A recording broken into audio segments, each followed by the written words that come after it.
I think this slingshot has seen better days. Must really be a little cool out driving this thing when it's only 30 degrees right now. Hey everybody, it's Mark the Lost Traveler and it's train time. Well, as you can see from the sign behind me there, we're at the Leeland Road VRE station here. We're just north of Fredericksburg, Virginia, and we should see a few Amtrak trains. The video you saw earlier, we just did CSX trains, so now it's Amtrak time. From the parking lot there, you can take the ramp down. There's also a bike rack down to the station, or you can take the stairs. Here's where you can get all your tickets for the VRE. That's the Virginia Express Railway. And here's the system map.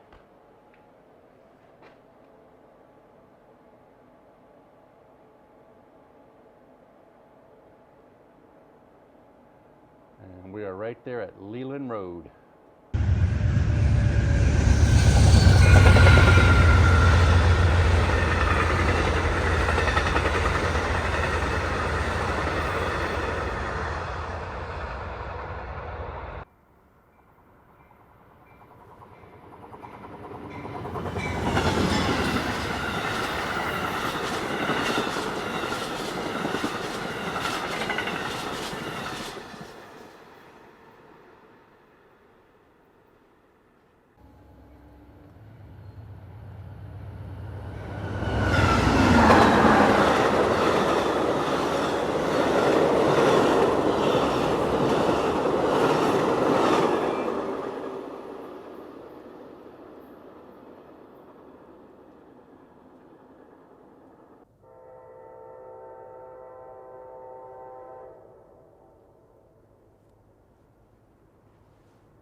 Well, a nice winter sunset behind us. I think that's going to do it. We saw 5 Amtrak trains plus the Autotrain, which is running an hour early, so that'll be nice for those people to get down to Florida in the 75-degree weather. And I think that's going to do it here from Leeland Road, Virginia. And on that note, travelers saying, see you by the rail.